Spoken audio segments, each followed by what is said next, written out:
Hey guys, it's April 4th, 2020, and I'm doing a short video for all of you business owners that are struggling right now. Maybe you've had to close your doors because of the local rules, or your business has just plummeted because people aren't coming, people aren't going to work, they're not stopping at your coffee shop. If you're a dentist, no one's going to the dentist.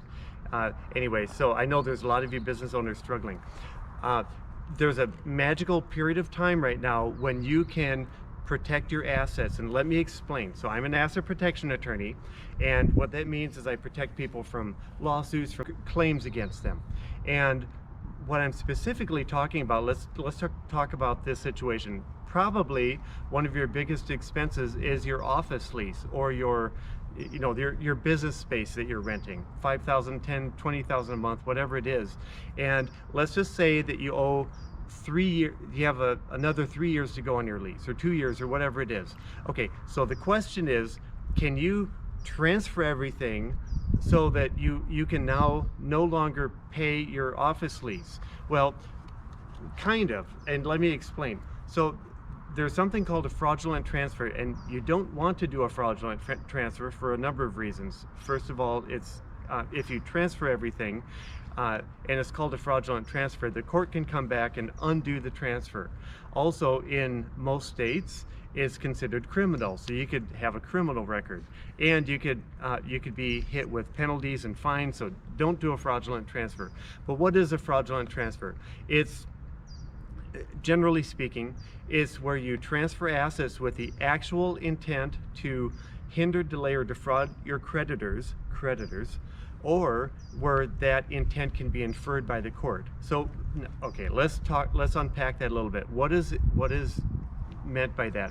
Well, the test, generally speaking, is if the transfer renders you insolvent. So let's say you have $1 million in a savings account, you transfer it to this protective trust, asset protection trust, or something like that, and now you no longer have the money to pay your rent. Well, that's probably not going to work, because right now, just looking at the news, probably the economy is going to be pretty sluggish for about 4 or 6 months or something like that, and then it's going to pick up. So the test is actually if the transfer that you make renders you probably insolvent. And so using the law of probability and looking at the news, well, probably the economy is going to pick up again in 6 months or something like that. There's no guarantee, however, and we'll talk about that in a minute. But so it's probably going to pick up again. Well, what you can do is set aside enough money so that you're not insolvent. What do I mean by insolvent?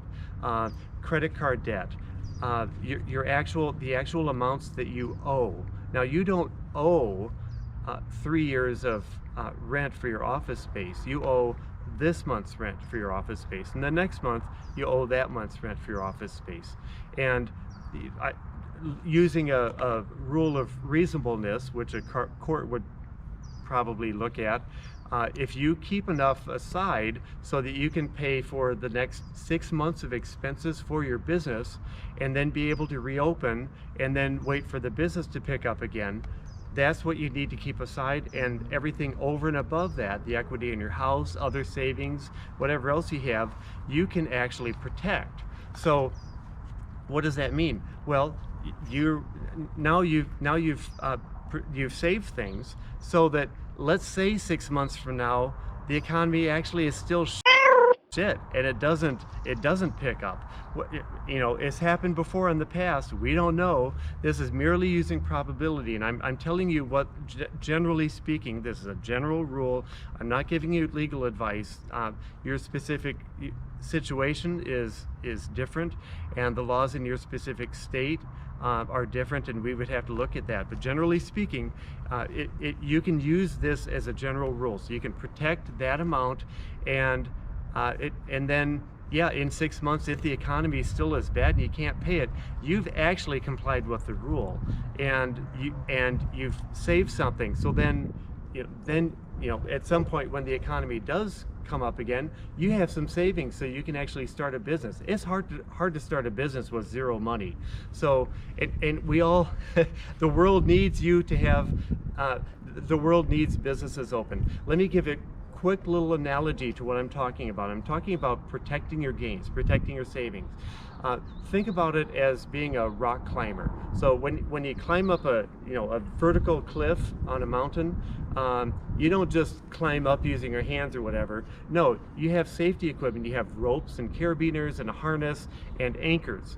And what you do is it's all tied together, and when you go 10 feet up, you put an anchor in. So then if you fall, you're not going to fall all the way down the mountain. You're going to maybe fall 5 feet or 10 feet or something like that. And then you go another 10 feet and you put another anchor in. And so you're always protecting yourself. So what I'm talking about is protecting your savings, so that the most you're going to lose, like climbing up the mountain, the most you're going to lose is 6 months of expenses that you've paid, but you're not going to lose your entire life savings. Okay, so thank you for listening, and please don't take any action before talking to an attorney. I'm here. You can contact me. Information is down below somewhere.